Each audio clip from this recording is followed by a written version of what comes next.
현재의 삶이 어떤 것처럼 느껴지시나요?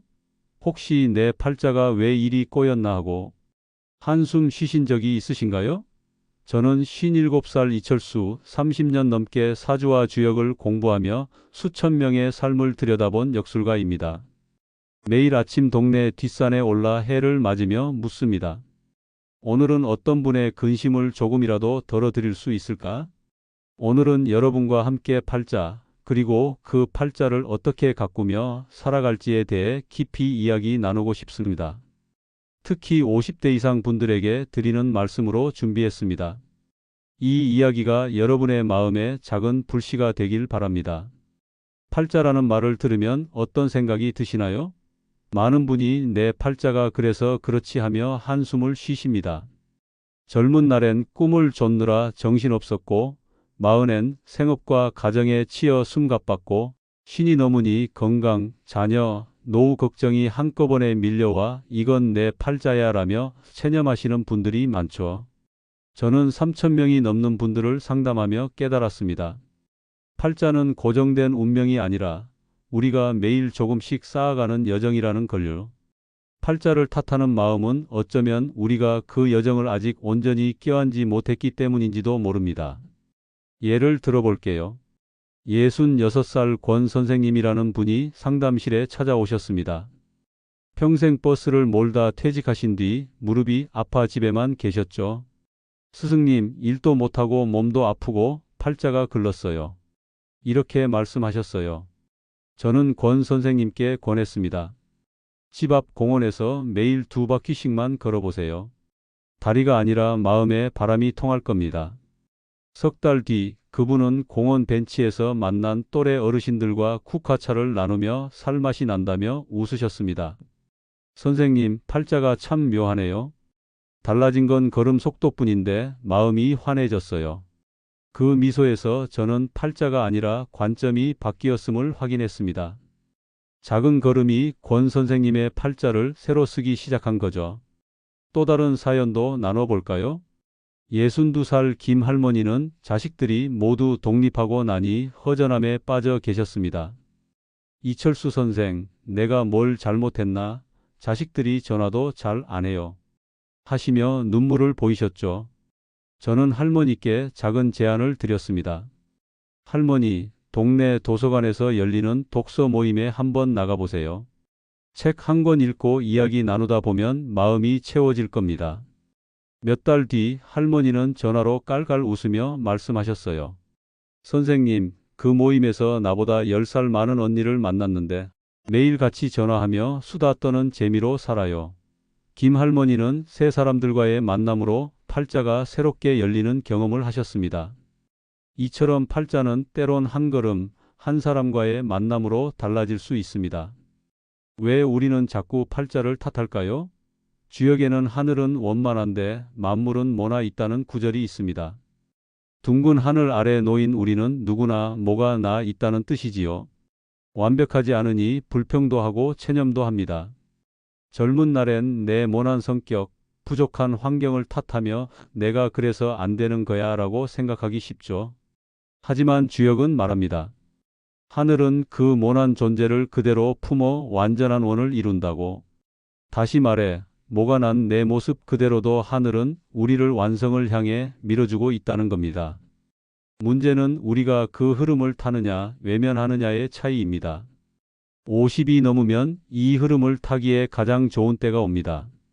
몸은 예전 같지 않지만 대신 삶을 멀리서 조망하는 눈이 열리기 때문이지요. 예전엔 보이지 않던 것들이 서서히 선명해집니다. 젊은 날엔 운이나 기질에 휩쓸렸다면 이제는 그 운과 기질을 다스릴 줄 아는 때가 온 겁니다. 주역에서는 이를 용이 땅을 기다가 비로소 하늘로 오르는 시기라고 표현했죠. 신이 지나면서 우리는 비로소 하늘을 날 준비가 된 겁니다. 이건 단순한 비유가 아닙니다. 20살, 30살, 40살까지 땅을 기며 쌓아온 경험이 신이 되어 하늘을 나는 날개가 되는 거죠. 그렇다면 팔자를 살리는 길 3가지로 깊이 짚어보겠습니다. 첫째, 사람입니다. 누구와 어울리느냐가 팔자의 반을 좌우합니다. 오래전 제게 찾아온 장 선생님 부부가 생각납니다. 형제 간 갈등으로 마음고생이 심하던 분이었죠. 저는 장 선생님께 동네 서예 동호회에 나가보라고 권했어요. 글씨를 쓰며 만난 친구들이 모두 따뜻하고 배려 깊어 어느새 상처가 아물더라는 거죠. 몇 년 뒤 그분은 동호회에서 작은 전시회를 열고 그곳에서 형제들과도 화해했다고 하셨습니다. 선생님, 좋은 사람들 덕에 팔자가 풀렸어요. 하시던 그 미소가 아직도 생생합니다. 주역에서는 좋은 공동체를 만났을 때 잊지 말아야 할 덕목으로 감사와 겸손을 꼽습니다. 익숙해지면 고마움을 잊기 쉽지만 그 감사가 팔자를 더 크게 여는 열쇠가 됩니다. 또 한 분, 65살 최 할아버지의 이야기도 들려드릴게요. 평생 공무원으로 성실히 사셨는데 퇴직 후 동창회에서 친구들이 성공담을 늘어놓으니 자꾸 자신이 초라해 보이셨답니다. 선생님, 내 팔자는 왜 이렇게 작을까? 하시더군요. 저는 최 할아버지께 물었습니다. 할아버지, 요즘 가장 행복한 순간은 언제예요? 그분은 손주와 공기놀이 하는 시간이 제일 좋다고 하셨어요. 그래서 제가 권했죠. 그 시간을 더 늘려보세요. 손주와 동네 놀이터에 가서 바람개비도 만들어 보시고요. 반년 뒤 할아버지는 손주와 함께 만든 바람개비 사진을 보내주시며 말씀하셨어요. 선생님, 내가 큰 부자는 못 됐지만 손주 웃음소리가 내 팔자더라고요. 그분은 자신의 그릇을 새로 발견하신 거죠. 둘째, 기미를 살피는 지혜입니다. 주역에서 군자는 조짐을 보고 움직인다고 했죠.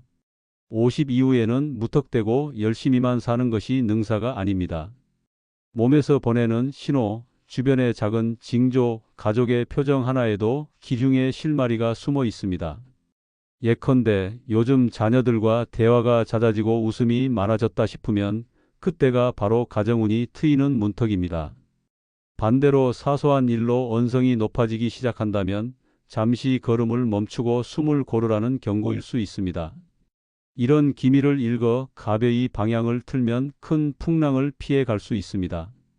60살 박 선생님의 사연이 떠오릅니다. 사업을 접고 나니 허무해서 하루하루가 힘드네요. 하시더군요. 이야기를 나눠보니 아침마다 부부가 함께 밥을 먹는 시간이 유난히 따뜻하다고 하셨습니다. 저는 그걸 놓치지 말라고 말씀드렸죠. 그 따뜻함이 바로 기운의 씨앗입니다. 아내와 함께 동네 한 바퀴 더 걸으며 그 시간을 늘려보세요. 몇 달 뒤 박 선생님은 부부가 함께 텃밭을 가꾸기 시작했다며 그 작은 흙 만지는 시간이 인생의 새 즐거움이 됐다고 하셨습니다. 기미를 읽는다는 건 이렇게 작은 행복의 조짐을 놓치지 않는 겁니다. 또 다른 예로 58살 이 선생님의 이야기가 있습니다.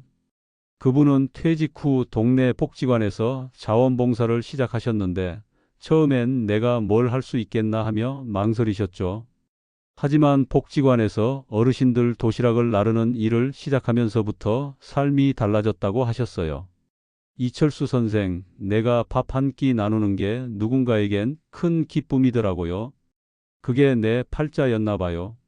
이 선생님은 작은 행동 하나가 팔자를 새로 쓰는 씨앗이 됐음을 깨달으신 거죠. 셋째, 마음에서 싹 트는 정을 따뜻하게 키우는 일입니다. 사람은 누구나 가슴 깊은 곳에서 올라오는 정을 지니고 있습니다. 그 정이 바로 공감의 뿌리입니다. 내 노래를 솔직히 두드리면 반드시 울림이 돌아옵니다. 61살 신정희 어르신의 이야기가 기억나네요. 자식들 다 키우고 홀로 남아 우울증에 시달리던 분이었습니다. 저는 어릴 적 좋아하던 무언가를 떠올려 보라고 했죠.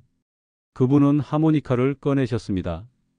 동네 공원에서 조용히 도라지 타령을 불어보니 옆 벤치에 앉은 분들이 손뼉을 치며 따라 부르더랍니다. 그날 이후 매주 토요일 아침이면 즉석 음악회가 열리고 새 친구도 사귀고 생기가 돌기 시작했답니다. 정이 통하면 팔자가 저절로 열리는 순간이죠. 또 한 분, 70살 정할머니의 사연도 나눠볼게요. 정할머니는 젊은 시절 바느질로 가족을 먹여 살리셨는데 나이 들며 손이 떨려 바느질을 놓으셨죠. 선생님, 내가 할 줄 아는 게 이제 없어요. 하시며 한숨을 쉬셨습니다. 저는 할머니께 동네 아동센터에서 아이들에게 간단한 바느질을 가르쳐 보시라고 권했죠. 처음엔 망설이셨지만 몇 달 뒤 할머니는 아이들이 만든 조그만 손수건을 보여주시며 말씀하셨어요. 아이들 웃는 얼굴 보니 내 손이 아직 쓸모 있더라고요. 그 바느질 한 땀이 정할머니의 팔자를 다시 채운 거죠. 이렇게 보면 팔자란 거창하거나 신비한 게 아닙니다. 나를 둘러싼 사람, 나의 시선, 나의 따뜻함이 모여 하루하루를 채우는 그릇입니다. 그 그릇이 가득 차면 뿌듯함이, 비면 허무함이 찾아옵니다. 결국 팔자를 바꾸는 힘은 어디서 오냐? 바로 지금 내 마음에서 시작됩니다. 원효 대사가 모든 것은 마음이 지어낸다고 했듯 오늘 품는 생각과 태도가 과거의 의미를 새로 짓고 내일의 길을 밝힙니다. 여러분의 사연을 몇 가지 더 나눠볼까요? 영상 시작 전 댓글을 보니 47세인데 풀릴 듯 풀리지 않는다 하신 분, 68년생인데 감사하며 산다 하신 분, 75년생인데 쉰을 앞두고 정리가 된다 하신 분, 모두 다른 듯 닮은 고민이더군요. 또 한 분은 쉰이 넘어 친구 셋이 세상을 떠나 죽음을 생각하게 됐다고 하셨죠. 저는 그분들께 이렇게 말씀드리고 싶습니다. 여러분은 아직 서리가 채 녹지 않은 새벽길을 걷고 계실 뿐입니다. 서리가 녹으면 흙이 드러나고 흙이 마르면 꽃이 피는 법입니다. 조급해하지 마시고 오늘 하루 내가 바꿀 수 있는 작지만 분명한 한 가지에 집중해 보세요. 그 한 가지가 팔자를 움직입니다. 저도 49에 사업이 크게 넘어지며 모든 걸 잃을 뻔했습니다. 그때 이게 다 팔자다라며 낙담했지만 스승께서 딱 한마디 주셨죠. 철수야, 팔자는 달라지는 게 아니라 드러나는 거다. 그 말을 붙잡고 다시 공부에 매달렸더니 50이 되던 해에 오히려 제 목소리를 기다리는 분들이 더 많아졌습니다. 지금 이렇게 카메라 앞에 서 있는 것도 그 연장선이지요. 넘어질 때마다 팔자가 뒤틀린 게 아니라 숨겨졌던 새 결이 드러나는 과정이었다고 지나고 나니 알겠습니다. 50 이후는 이렇게 자신의 그릇을 다시 규정하는 시간입니다. 주역에서는 이를 장이라 했습니다. 내 삶의 핵심을 한 문장으로 정의하는 거죠. 예를 들어 저는 제 장을 이렇게 정했습니다. 이철수는 사람들의 마음에 작은 불씨를 지피는 사람이다. 이 한 문장이 저를 흔들림 없이 이끌어줍니다. 여러분도 한번 생각해 보세요. 내 삶을 한 문장으로 정의한다면 무엇일까? 나는 가족과 함께 웃는 시간을 지키는 사람이다든지, 나는 매일 한 걸음씩 나아가는 사람이다든지, 그 문장을 입에 머금고 사시면 됩니다. 그 문장이 여러분의 후반생을 단단히 잡아줄 겁니다. 예를 하나 더 들어볼까요? 58살 윤 선생님은 평생 교사로 사셨는데 퇴직 후 내가 뭘 할 수 있을까 하며 방황하셨습니다. 저는 그분께 동네 초등학교 방과 후 교실에서 아이들에게 글쓰기를 가르쳐 보시라고 권했죠. 처음엔 내가 할 수 있을까 하셨지만 지금은 매주 아이들과 시를 쓰며 웃음꽃을 피우십니다. 선생님, 아이들 한 줄씩 읽을 때마다 내 팔자가 새로 쓰이는 기분이에요. 하시더군요. 윤 선생님은 자신의 장을 아이들과 이야기를 나누는 사람으로 정의하며 새 삶을 찾으셨습니다. 이제 죽음에 대한 이야기도 잠깐 나눠볼까요? 쉰이 넘으면 죽음이 멀리 있는 이야기가 아니라 가까이 다가옵니다. 친구가, 가족이 혹은 내 몸이 보내는 신호를 통해 죽음이 시야에 들어오죠. 저도 60 가까운 나이에 어머니를 떠나보내며 그걸 뼈저리게 느꼈습니다. 하지만 주역은 말합니다. 삶과 죽음은 하나로 이어져 있다고. 죽음을 알 때 비로소 삶의 유한함이 선명해지고 그 유한함을 알 때 지금 이 순간의 소중함이 빛납니다. 한 상담자분, 70이 넘으신 이 할머니께서 하신 말씀이 기억나네요. 선생님, 내가 예전엔 돈 걱정, 자식 걱정에 잠 못 잤는데 이젠 아침에 눈 뜨는 것만으로 감사해요. 그게 내 팔자더라고요. 죽음을 생각하며 삶의 가치를 새로 찾으신 거죠. 또 한 분, 67살 황 선생님의 이야기도 떠오릅니다. 그분은 젊은 시절 사업 실패로 큰 빚을 지셨고 신이 넘어서도 그 상처를 붙들고 사셨죠. 내 팔자가 이 모양이라 어쩔 수 없다고 하셨습니다. 저는 그분께 물었습니다. 지금 가장 소중한 게 뭔가요? 황 선생님은 잠시 생각하시더니 가족이 건강히 함께 있는 거요라고 하셨어요. 그래서 제가 권했죠.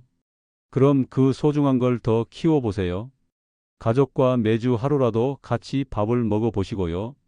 지금 황 선생님은 매주 일요일 가족과 함께 찌개를 끓이며 웃음소리로 집을 채우십니다. 선생님, 빚은 아직 있지만 이 웃음소리가 내 팔자더라고요. 하시더군요. 죽음이 가까워질수록 삶의 본질이 선명해지는 순간입니다. 마지막으로 팔자를 살리는 가장 중요한 힘은 감사입니다. 감사란 거창한 게 아닙니다. 아침에 마시는 차 한 잔, 이웃과 나누는 짧은 인사, 자식의 전화 한 통에도 감사할 줄 아는 마음이죠. 72살 윤 할아버지는 매일 아침 일기장에 감사한 일을 3가지 적으신다고 했습니다. 어제는 손자가 준 사탕, 오늘은 아내가 끓여준 미역국, 내일은 뭐가 될지 모르지만 또 적을 거야. 그분의 일기장은 팔자를 채우는 보물 상자였습니다. 또 다른 사연, 59살 최 할머니는 젊은 시절 남편과 사별하고 홀로 2자녀를 키우셨습니다. 선생님, 내가 너무 고생만 했나 봐요. 이제 와서 뭘 할 수 있겠어요. 하시더군요. 저는 할머니께 동네 복지관에서 열리는 요리 교실에 가보시라고 권했죠. 그곳에서 할머니는 자신의 된장찌개 비법을 나누며 새로운 친구들을 사귀셨습니다. 선생님, 내 된장찌개 먹고 사람들이 웃더라고요. 그게 내 팔자였나 봐요. 하시며 눈물을 글썽이셨죠. 감사하는 마음이 최 할머니의 팔자를 새로 채운 겁니다. 이제 영상을 마무리하며 여러분께 부탁드립니다. 댓글에 지금 마음속 가장 큰 바람을 적어주세요. 저는 새벽 예불 때마다 한 분 한 분 이름을 떠올리며 평안을 기원합니다. 그리고 영상이 도움이 되셨다면 구독과 좋아요로 마음을 나눠주시면 더 많은 어르신께 이 이야기가 닿을 것입니다. 아직 걷고 있는 길이 어두워 보여도 함께 걸으면 길 끝에 불빛이 있다는 걸 저는 믿습니다. 오늘도 애써 오신 당신께 깊이 감사드립니다. 팔자는 타고나는 것이 아니라 완성해 가는 여정입니다. 서리길 위를 걷는 지금 이 순간에도 당신의 그릇은 조금씩 온기로 차오르고 있습니다. 내일 아침 차 한 잔 앞에 두고 이렇게 속으로 중얼거려 보세요. 나는 여전히 길을 만들고 있다. 저는 그 길목에서 늘 응원하겠습니다. 고맙습니다.